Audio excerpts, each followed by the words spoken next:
Hello, everybody, and welcome to another episode of Hey Man, It's Okay. I'm one of your hosts here today, Sky. I'm your other host, Ryan Heapy. I'm also a licensed therapist out of Newport Beach, California.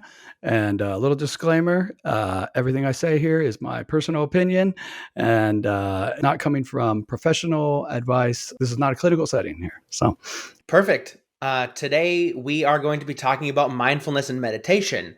And since, Ryan is here and he is the licensed therapist, I figured we should talk to him and ask him a few questions because he's really going to be the one that gives us the best information.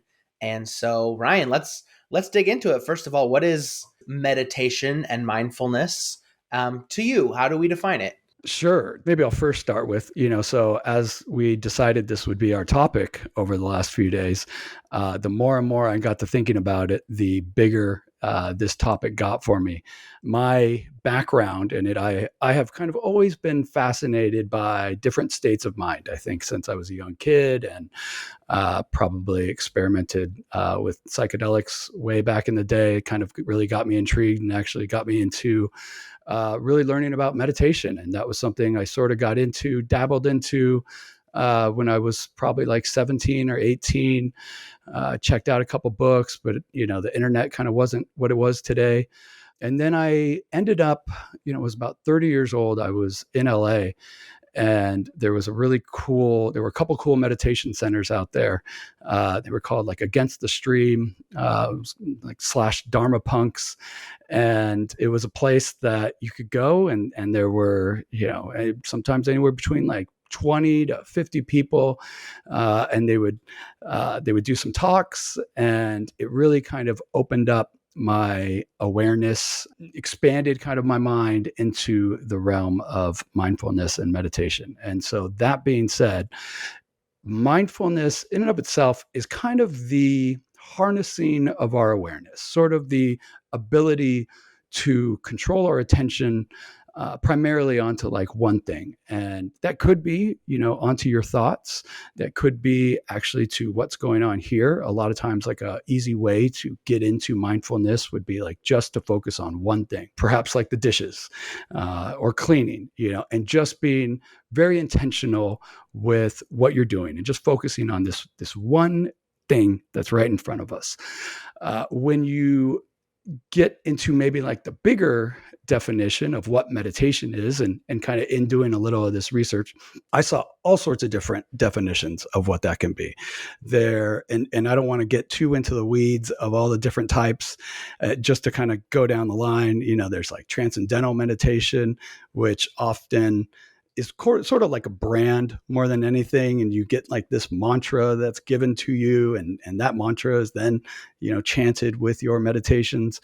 There's stuff like Tantra. There's Vipassana, which is probably what most of us know, kind of the sort of more mainly like the focusing on one thing. There is guided meditation. Some people would consider like affirmations a part of meditation.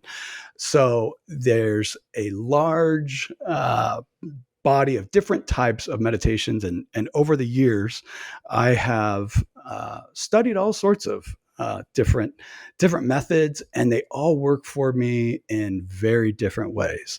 So I use meditation today almost in every aspect of my life. And whether that's regulating emotions, whether that's taking a deep breath in the middle of a session to like get rid of, any of my own thoughts that are popping up about dinner or, my own life, and then just come back, to what's really important and what's going on in the moment. I also use it after a session while I'm walking down the hallway to kind of just clear out whatever is, all of the stuff that I was just listening to and focusing on here, and then be able to like kind of shut that off and then focus on whatever's coming up for me next. I use it to get in tune with myself and start trying to identify what's going on inside me. I use it to be a better partner. I use it to uh, be better in the gym, as a matter of fact. And, we can go down that rabbit hole, but a lot of trainers will tell you kind of one of the most important things about lifting weights is the mind muscle connection. And the better that I've gotten with meditation and mindfulness, the better that I've gotten at like really harnessing that, like getting into the muscle and working, that exact kind of fiber that you want to hit. So there are so many different forms and types. There's also what's called like open awareness or open monitoring that I've heard. And this, can kind of help ADHD. It's where, we switch from this like single pointed kind of like spotlight focus, which we're usually using, to taking everything in and kind of like opening our periphery. And we can also do this like opening all of our senses, sort of pointing our awareness to everything sort of all at once, all at the same time. A lot of this takes a lot of different practice. I was just hearing from clients earlier that, they started meditating and now they're more aware of how often they're lost in thought than ever. And so it can often be, just like when we start working out, we're feeling muscles that we haven't felt in a long time and it's sore and we notice them and they kind of hurt. And, the first week or two of, really starting a meditation practice, you will notice like, oh my gosh, I'm thinking a lot. And it can get discouraging, in that first week or two. And I usually say like it takes, a couple of weeks of really digging in and sticking to it to get through, where you usually have, sort of the big breakthroughs. One thing I definitely wanted to bring up is, and maybe this podcast will help me, but I'm always trying to sell it in the best way that I can, because I can't tell you, in my own life, it has become the greatest superpower, probably the greatest skill that I've ever learned in helping every single aspect of my life. And I don't think that it's hard to explain just how much it can help until you've gotten to that point, or until you kind of integrate it into really all aspects of your life. So maybe I'll give you, one way that I kind of a metaphor that I use, and you can tell me if it makes any sense. I've been using it for a while. I might have heard it from somewhere else, and it might get a little abstract. So I like to describe kind of the way we live life as being in this river, and it's this chaotic river that's got waterfalls, rapids, rocks. It's half the time. So we're inside this river. Okay. And we're getting pushed in all sorts of different directions. Half the time we're drowning. And that river is our thoughts, feelings, emotions, sensations, influences, just everything in life that kind of hits us. And for the most part, we're just reacting. Half the time, like I said, we don't know our way up, our way down. We're just really getting pushed kind of by life. Then we might learn to be mindful a little. We'll learn kind of the beginning of a good meditation practice. That then allows us to kind of open up, enhance kind of our awareness, and become aware that now, look at all these influences that are pushing me. Now I'm able to sort of reflect, to pause, to notice, the direction that all of these things, that they're kind of, all of them are like little dictators in our lives. And then when we're able to kind of stop and sort of get this new witness, in a lot of ways, it's called, we're able to recognize what is going on. And we open up like, oh my gosh, look at this river that's pushing me in all these different directions. Okay. And that's sort of the beginner's experience, right? Then we get a little better with it. We're able to then, really reflect and maybe manage or regulate our emotions. We're able to be aware of like what's coming in, what we're taking on. And in a lot of ways, we're learning to swim in this river. And then we can often swim just right along to the riverbank, get out of the river if we need to, turn around, see kind of everything that is going on in our lives. All right. And then I think we can get to a place where if we get really good at regulating, we're able to sort of bend the river and really take some added control into our life. Okay. Then the final piece is we're able to walk back into that river, this is when you kind of really learn to kind of master it, and you can kind of find like the one with everything moments that come with meditation, and you can kind of become the river and sort of assimilate into it and be one with it. And I think that's where like the real beauty and magic comes. But there's really like beauty and magic in each one of those stages, I believe. Did that make sense?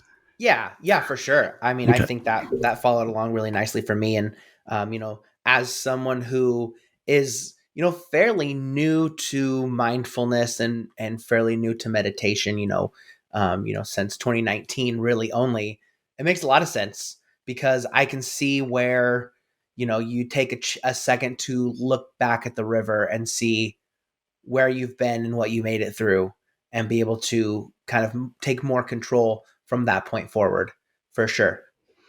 Yeah, we're really it's like I said, a lot of people call it, the witness, the observer. You're sort of given like all of a sudden this like third person point of view of your life, your feelings, your thoughts, and then you're given that added ability to then decide what's the course of action. And I know something that was really powerful to you was the way your therapist kind of taught you about mindfulness and sort of that choice point. I think that was in the middle there, which is really cool. Yeah, I mean, I'll have to find somewhere to put that up, but yeah, I mean, I can tell you that at first, mindfulness was very, very hard. My wife tried getting it in my head. It was a pretty new concept to me from 2016 when we got married until, I went to my first therapy session. I called her up and I'm like, babe, you'll never guess what I learned. I learned mindfulness. And she was just like, are you kidding me? Like, she's so glad. But at the same time, she's like, I can't believe this one woman, after talking to you for 1 hour, got this into your head, and I've been trying to get it into your head for years. And you're right, it is something that at first it's something you have to be conscious of, something that you're aware of, something to kind of like make sure you take the time, breathe, take a step back. But the longer you use it, the easier it is just to integrate into your life. And it's so worth it because it makes life that much easier. So, I mean, you bring up and this is why like the importance of selling it is, kind of really important. If you're somebody with racing thoughts, maybe, a lot of anxiety, ADHD, it's difficult. You don't even want to step into thinking about, oh my gosh, I got to look at these things even greater, and so a lot of Yeah. times the first thing, that the first steps often into a meditation practice are, noticing your breath. Right. And what I like to do is, first notice the thoughts, like get up there, take a look at them, take a magnifying glass to them, and they're just coming at you 100 miles an hour, God knows where. And then see if you can move that attention to something else. And that's often the breath. And, for me, the easiest way is to kind of go towards, sort of the inside of my nose, or at least the sensation of the breath coming in. And so if you can place all your attention, and just try to focus on the breath for as long as possible. Right. And most people at the beginning can probably only do that for 3 or 4 seconds before another thought pops in, before you start to notice your arms itching, before you hear, a honk outside.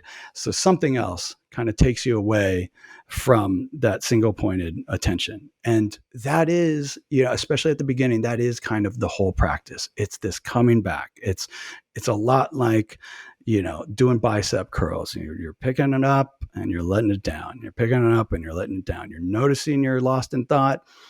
You're coming back to what's in front of you. And that's really difficult. And so in order to do that for 5 minutes without then, a thought flying into all the other things that you have coming into your day, it takes a lot of work, and it's hard. But then once you can start to integrate that into your life, then, without even thinking, you're noticing like, oh, I'm up here, I don't feel so good today. I'm going to slow that down. I want to bring it back before. And what's really, I used to have panic attacks. I used to be severely depressed. And, we've talked about kind of like the tunnel vision that can come from both of those. Right. Yeah. Mm-hmm. And, it's really hard to break out of that. But that usually I think happens over time. It's kind of like we slowly, it's like snowboard tracks in the snow. You're kind of going over the same track over and over and over again. And so now, I'm able to catch myself, after one or two passes sort of in the snow, like, oops, I can tell like, my thinking's going down maybe a sad or dark direction. And, I really need to be paying attention to a client right now. Okay.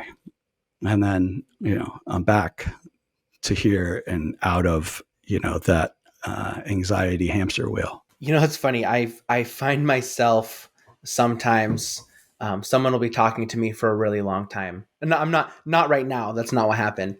But sometimes somebody will be talking to me for a really long time about something, and I'll be listening, and then all of a sudden I'll notice my thoughts start to wander, and I'll start thinking about, oh, something they said made me think about this, and that made me think about this, and that made, oh my gosh, this person's still talking to me. I'm missing every single thing they're saying. I better tune back in and hope they don't ask me a question right away. Mm-hmm, mm-hmm. And this is why I think, mindfulness can really help us with memory too, is, I think often you ask somebody what their name is, right?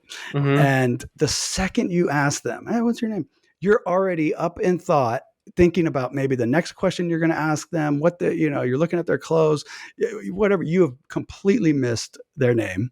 It's not registering. You have no idea, you're gone. And so partially, and not to toot my own horn, but, I really think this is what helps me at least be a decent clinician is, that I'm able to recognize when I'm no longer connecting, when I'm up in thought, when I'm thinking about dinner, when I'm thinking about my day. And I mean, it's so easy, to sit here with somebody, for 50 minutes and not wander into, my own world and I give it up entirely to my meditation practice that reminds me, okay, come back, and when I'm working, and this is maybe at the end of the podcast, I'll kind of go down a list of people that I think are really great to follow if you're wanting to get into the space. Yeah, perfect.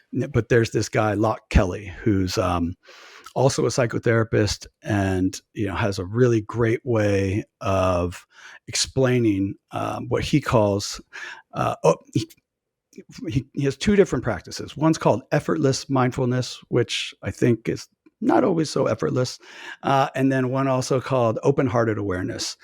Okay. And, kind of what his theory in some way is that if we could operate from this always present, always mindful, almost always sort of one, with the moment, that we then would, not only be taking in everything that we need to take in, but that we also then almost already have everything in our operating system to operate from this fully present aware space.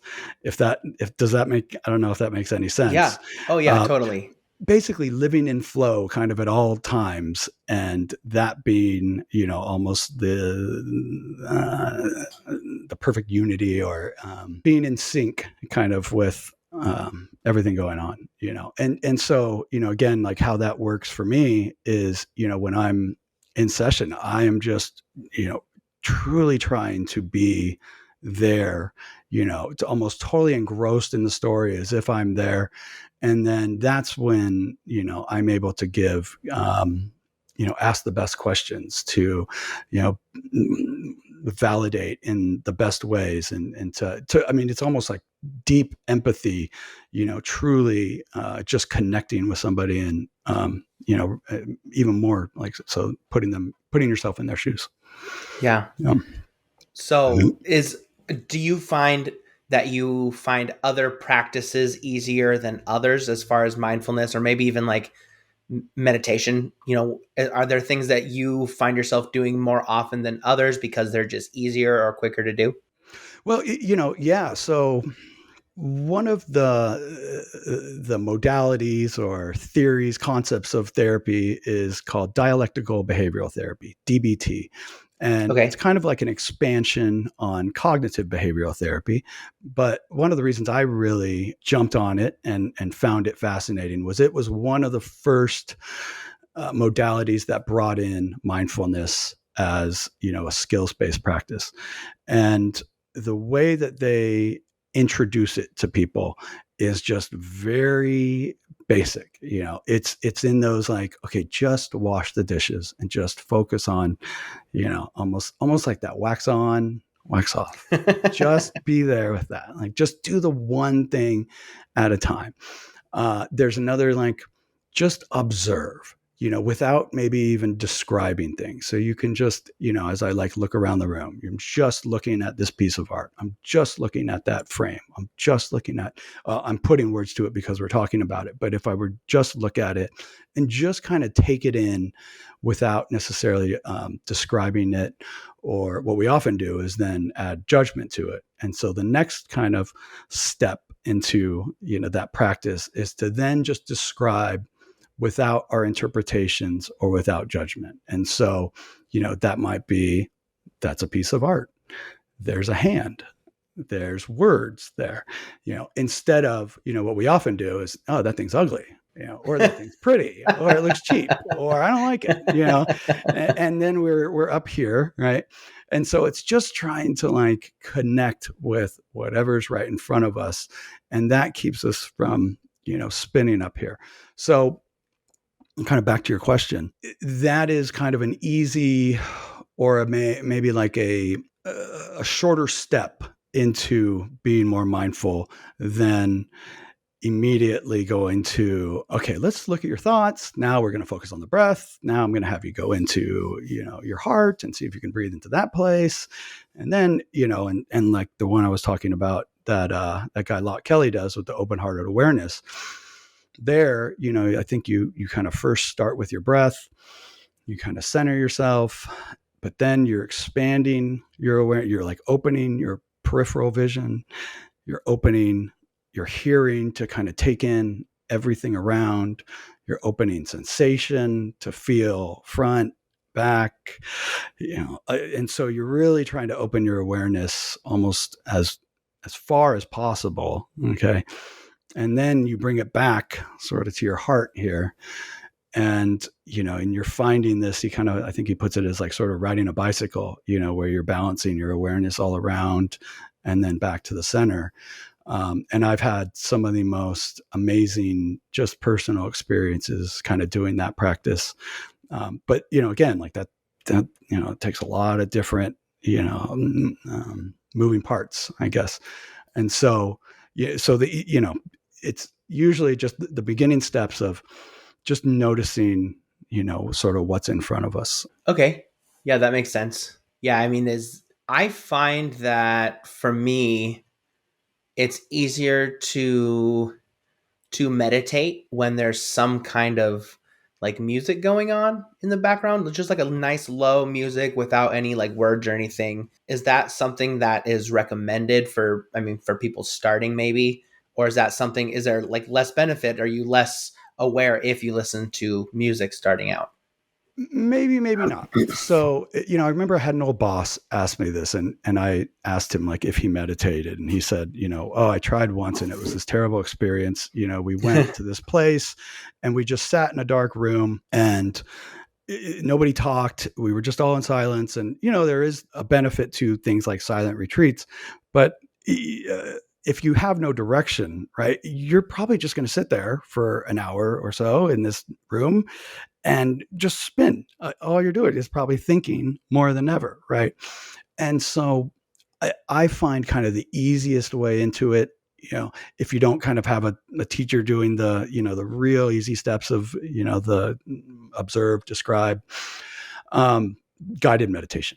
And my favorite app it's called Waking Up. There's like an introductory course there, and it's by this guy Sam Harris, and I find the whole app is probably the best maybe curation of all sorts of different practices, but also really teaching you kind of the fundamentals while he's also explaining why you're doing what you're doing, why this is beneficial. It's like I think it's like a 28-day course, 10 minutes a day. The actual meditation is often only like 5 minutes.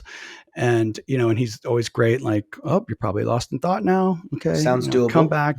And so if you're just doing it on your own, especially in the beginning without anybody bringing you back, it's real easy in that first 10 seconds to start being mindful. And then you might even forget you were meditating altogether. And next thing you know, you're out the front door and you're going to get groceries and you completely forgot, that you were meditating at all. And so I still like, outside of, where I have it integrated in my life and I'm just, constantly bringing myself back or going inside and, really just, trying to identify what's going on, that when I do my intentional kind of 10-minute, 20-minute practice, that I'm almost always doing it with some guided instruction. So, yeah. See, that's not something I've ever done. I've never done any kind of like guided meditation study or practice or anything like that. It's kind of all been on my own, on the fly learning, and just kind of feeding my knowledge and feeding my own curiosity. But that's definitely something I'd be interested in trying. I think that's where the real, I don't know, the real gist of it is in, it's sort of flexing the muscle of the brain. It's learning these techniques, understanding why they work, when to use them. I would almost say like guided at the beginning is almost the only way to do it. And, and to find somebody, I know there's like the Calm app, Headspace, I think is also pretty good. And I've watched, there's even like sort of documentaries, instructionals on Netflix, I think from Headspace, that also have visuals going to it. Because again, it's something you can do eyes wide open, eyes closed. You can just do it with hearing. It's not necessarily sitting. Not necessarily, although that's a form as well, right? Yeah, that's just what everyone thinks of when they think of meditation. No, I do it often while driving. I've had some pretty amazing experiences just while driving as well. And so it's, you're harnessing the awareness, which is everything, right? Like I know we hear like time is like our greatest resource, but really I think it's our attention. What are we doing with our attention all of the time? Where are we giving our attention to, and where our attention goes, our energy goes.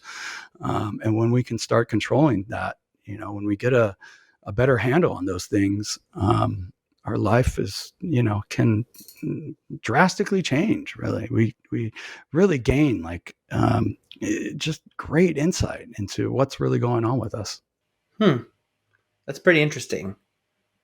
It's really good to hear that you can pretty much meditate whenever you want, whenever you've got time, because sometimes it's hard for people to set aside that time, when you're at home. So good to know that, while you're in your car, driving in traffic, meditate while you're, maybe right before you fall asleep, maybe try doing some meditation. So it's good that you don't necessarily have to set aside the time, but you can use any opportunity to meditate is kind of what it sounds like. Yeah, meditate, or and I'm probably tripping people up with the interchanging of the words, but like you said with driving, right? Like you wouldn't want to be an while you're on the freeway, right? No. But also, how many of us have been driving and missed our off ramp, right? And so, where were we? We were up here. We were still functioning. Right? We were still, we didn't get in a crash, but we completely missed our objective. And so, you can, okay, I'm going to be mindful. You can focus into, I'm going to put all of my energy into just driving, and I'm going to drive the best, the safest that I possibly can.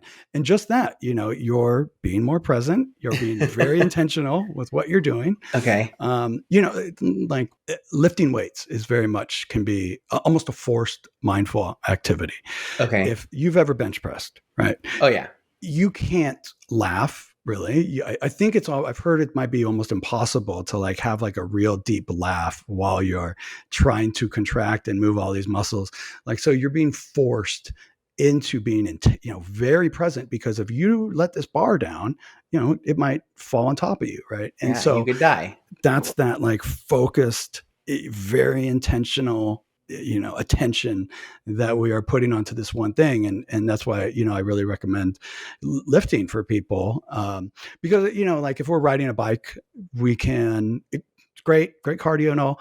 But it's not as mindful of an activity often, right? Like we can get up in our head. I know a lot of people run and they have some of their best thoughts while they're running, but when we're forced, to really focus on one thing, that's kind of sharpening and this is why, lifting is also a great, or any kind of like high intensity exercise, I should say, is a great way to kind of shake the day off, because it takes us out, of all the distractions and all the noise, all of our worries, and, and forces us to focus on something else, even if just for, a short time. I have this cool neighbor that plays for the Falcons, and we were talking the other night, and we were, just he was studying all the different plays, and I saw on his computer he's got, all these different things that he's got to take in, and I kind of asked him like, well, what's the most important thing, to a team, and I think he said first like coaching, and that nobody makes mistakes. There's so many guys on a team that it's the mistakes. If just everybody could do the right thing, like they would probably always be the best team in the league. And, Yeah, that's easy and enough. sure. Be Yeah. perfect all the time, right? Uh-huh. And what does it take to not make a mistake? I mean, it takes, being half the time, right? It's when we're distracted. It's after somebody, is in their head over something. Maybe there was, a lot of times, right? Like when we say like people choke, they might have missed one shot, and then they're in their head over missing that one shot. Now the anxiety's taking over. They're not, in flow during the game. Literally, why do we say like keep your head in the game? It's like just, and like kind of get into that flow state. You've already done all the practice.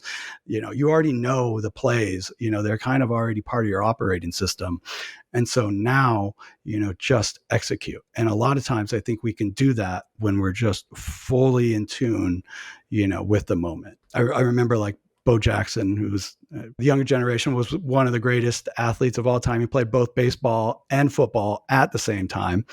And he described, some of his greatest plays, like not almost like there was nothing going on. And he was just in this, perfect rhythm. There was like no crowd, he was just in this perfect flow state, doing, just kind of like his body was operating almost, purely instinctively. So, Yeah, is that like being able to do something like knowing the back of your hand? Just something that you yes. just do. Yeah. Yeah. And I think in learning those things too, right? Like when we're studying, right? Like how do we end up doing a good job on something? Like first, I think we have to internalize it. We have to learn it. And even in that, that studying, we have to be fully present. How often do we open a book and within the first paragraph, you're gone? Like we're already thinking all sorts of other things.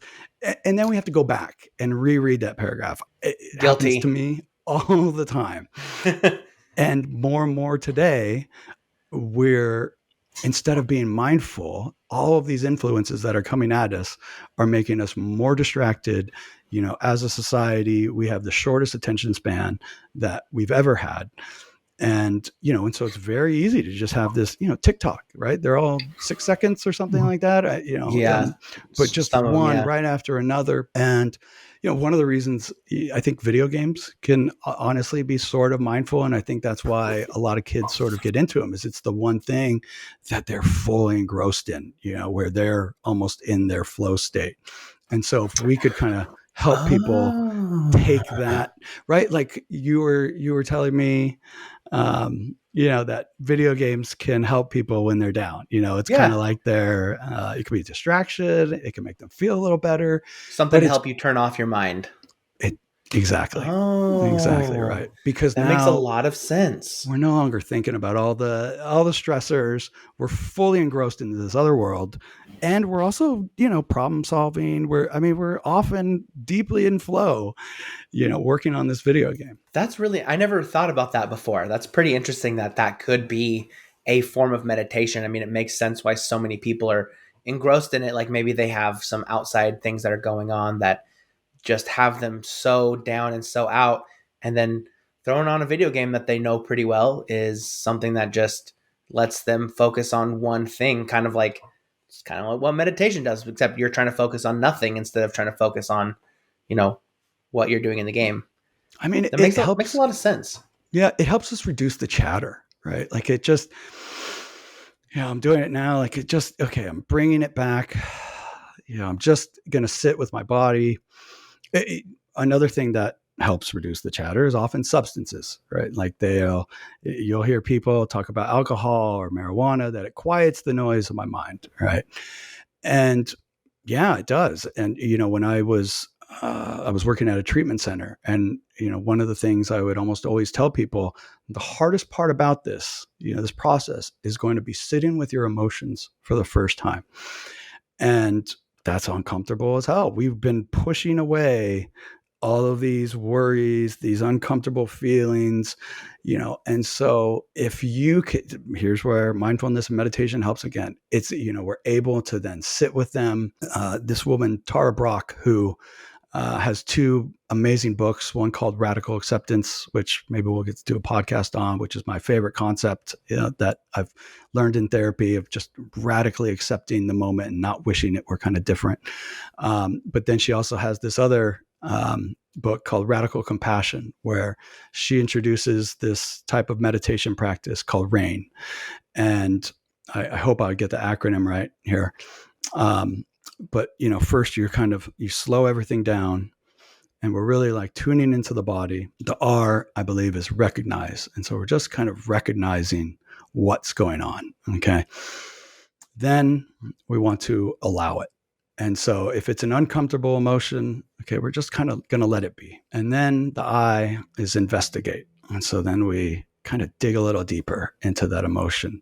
A lot of times I'm asking clients to, first find, where are these emotions sitting with us? And we have all sorts of different words, that we've used over time. Like, I'm choked up. I'm hot with rage. I got a pit in my stomach, right? And these emotions are trying to communicate something to us. And so we go back to the I, we find, where is this emotion sitting? All right, it's in my stomach. It's really, it's churning in there. And then we investigate a little deeper, and the better we get with meditation and mindfulness, the more we can kind of get to the core of it. And oftentimes when we turn our attention to these emotions, they're then heard, they're then felt, they're allowed, they're able to sort of communicate what they've been wanting to communicate towards us. And then they often lose, sort of the trigger or the uncomfortability of it. And then the N of the RAIN acronym is then nurture. And so, you kind of, you nurture that emotion in kind of your own way, but, in some ways giving sort of an emotional or metaphorical hug to what you're feeling. So again, I don't know how I got down this tangent, but another kind of way to that meditation, mindfulness, gives us better insight into what's going on with us. Yeah. So Mm-hmm. I know, meditation has mental benefits. Have you noticed people having more physical benefits as well? Yeah. Well, we are often kind of like the beginning of that river metaphor, right? Where we are just being pushed, from one emotion, one feeling, one sensation to the next. I actually wanted to start this whole podcast with how meditation got here. It's obviously been used in the East for, I believe, thousands of years. Whether that's China, Japan, India. India has, there are all sorts of different meditation influences around there. But really, the person who really legitimized it, who brought it to the medical community, was this guy named John Kabat-Zinn. And I hope I get this story right, but he was working at the University of Massachusetts, and I believe he was kind of working with a pain clinic there. And he kind of asked everybody, give me your people in the most kind of chronic pain that can't be healed, all right, or that can't be really, or that where maybe opiates aren't working for, the treatments aren't working. Give me your kind of toughest patients. And I believe he reduced their symptoms, and this, he, did all of this, in scientific research that, they reduced their symptoms something like, 20 to 40%, I believe. And almost all across the board were able to then reduce their symptoms. So this is where, meditation was then, started to be recognized. Right. And now, I think that was 20, 30 or so years ago, maybe even longer. I think that was like 1980. And now it's everywhere. Whenever we go to CVS, there's 5 different magazines on meditation. It's all around us. There's apps all the time, commercials. Now it's hard to like weed out and find, how it can really be useful for us. So back to the physical. So not only, can it help us with our physical pain? Okay. We can take some of the attention that we're placing, on the pain and, put it elsewhere. But, it helps us get out of fight or flight. Okay. So, Okay. Which is important. yes, which has a lot of physical implications, right? When we are in it's called our like sympathetic nervous system. We're keyed up, we're activated, we're ready to like attack, defend. I mean, there's fight, flight, freeze, fawn. And that takes a ton of energy. It takes a toll on us. And so to like be able to reduce that. And so a lot of times, this is a skill in like couples therapy. Okay. If you can, notice that your fight or flight is kind of coming on, you're starting to get this sensation of feeling either flooded. And then you're able to like bring that down before we go into like attack or defend with our partner. And we're able to listen again. I guess the point I'm trying to make is we're better able to regulate our nervous system. How this can help us with sleep is oftentimes we're up in our heads worrying about all the different things that either happened earlier in the day or that we need to take care of tomorrow.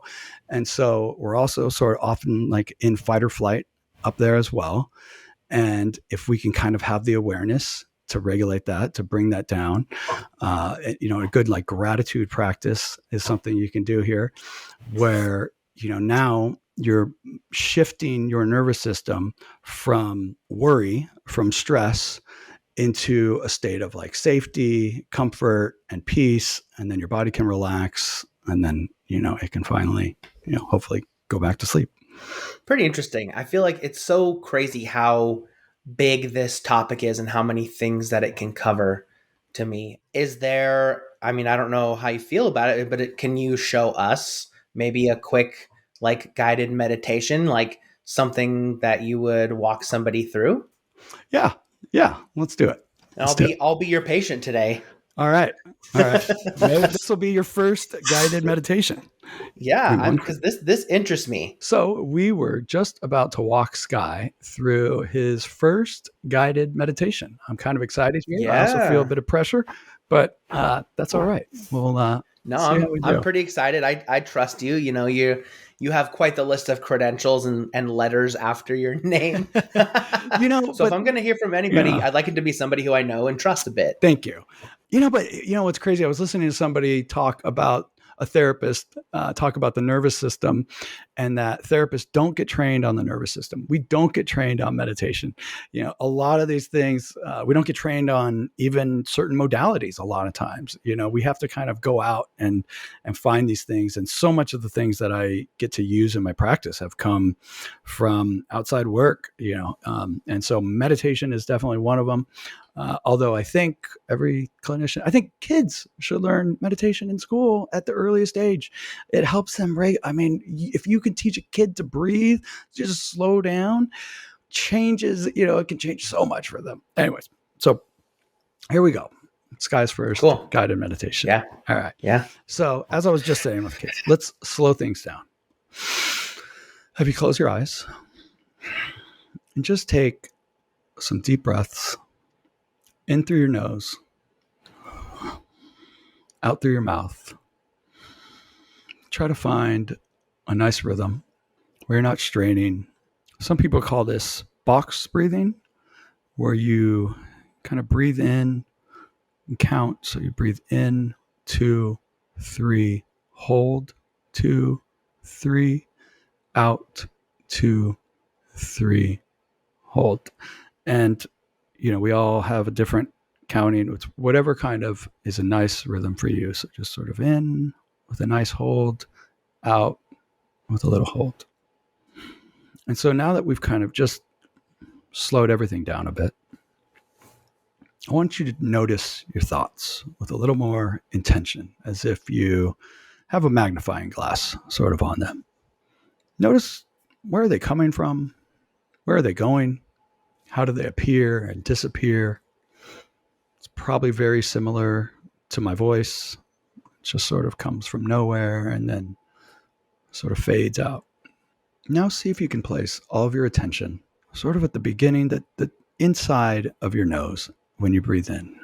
And really see if you can heighten that sensation. Be keenly aware of sort of the sense of touch as the air flows through.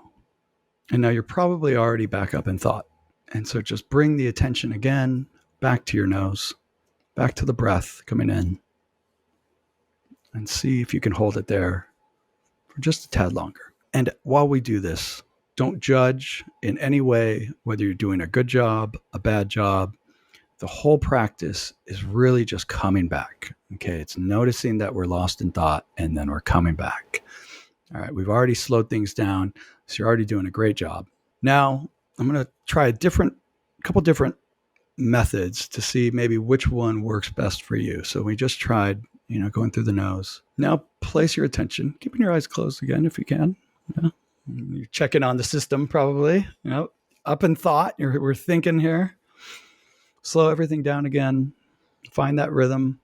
And now see if you can place your attention on sort of the gravity pulling your body into the chair, noticing the contact of the chair with your clothes, the sensation of touch there.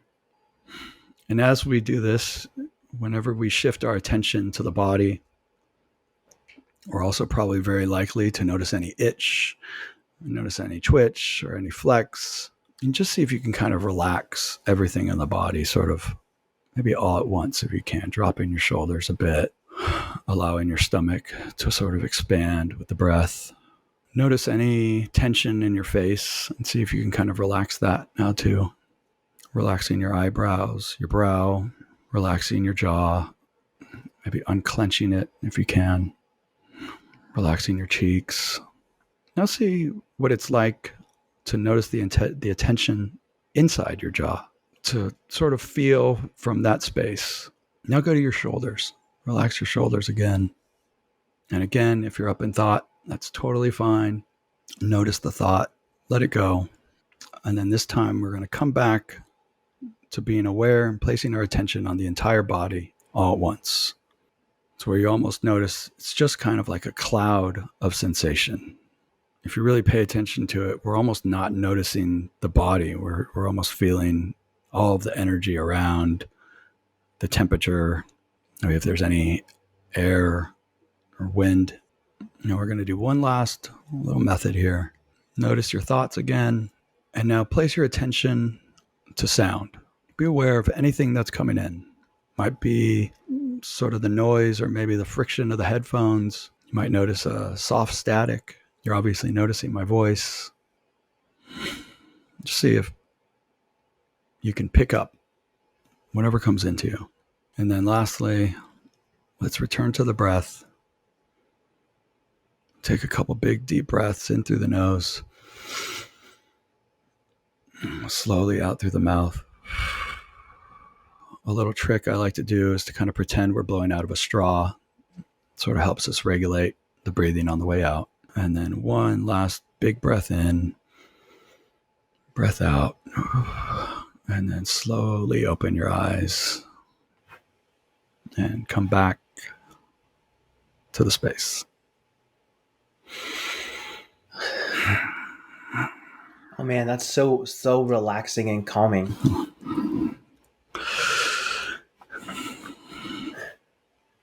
Yeah, that's great. Nice. I dig it. I would definitely do that Hmm. again. I don't know how long we did that for, but I think probably 5-6 minutes, and impressive. I think you did a great job. I don't know, how often did you feel you went back into thought? How often, was it easy to I follow? What did you think? I found myself. You were talking about soft things, and I noticed my brain go to like sheep's wool, Oh yeah. Uh-huh. and I was like, "Oh, go back to Ryan. Go back to Ryan." Uh-huh. Uh-huh. Um, but yeah, I mean, it was good to have you there to kind of keep me focused more, Mm-hmm. which was nice. And it was able to keep me on track more than I think if I did it by Mm-hmm. myself. And so you're not going to have any, most likely, we're probably not going to have any major epiphanies here. It was probably just very relaxing. Yeah, What we did do there was you were able to shift your attention, from place to place, right? Like first to the nose, to the body, different parts of the body, relaxing different parts, and then to the sense of yeah, sound. You might have even gone to the sense of taste when we go inside the jaw. mm-hmm. And so, while probably nothing magnificent happened here, it's that continual practice of things like this that then give you the control when you really need it. When you, again, are finding yourself drifting, when you need to pay attention to what's in front of you. And then we get better and better at noticing when we're lost up here and when we're not here, right? And that's a big. That's not the whole of all of meditation, but that's a very big part, and that's kind of at the core, I think, of mindfulness. Yeah, Yeah. yeah, Man, I'd be curious if any of the listeners or watchers, followed along with us during the meditation practice, and I'd like to hear what they thought about it and kind of what they felt during that. yeah. Would love to know if you have any questions, if it was difficult, if you were able to do it, or if you have any other insights into how maybe meditation and mindfulness has been beneficial for you, or some of the difficulties. Yeah, that Yeah, you've encountered. I would, yeah, again, kind of maybe as we wrap this up, I got to give a plug to the Waking Up app. I think that's by far, in my opinion, the best app out there for beginners and the very advanced. There's so much content in there. It can almost, that maybe is the con of it these days, is that there is almost too much good, really quality content on there, that, you can almost study for years, I think. The last thing I wanted to say, I don't think I brought this up earlier, is the the growth that I see that occurs in my clients that take, a meditation practice seriously versus the ones that don't, is drastically different. I right before we met, I was seeing a client that, we just check in every month now. And I really credit all of that to him taking a meditation practice seriously. It's, helped in all of his relationships.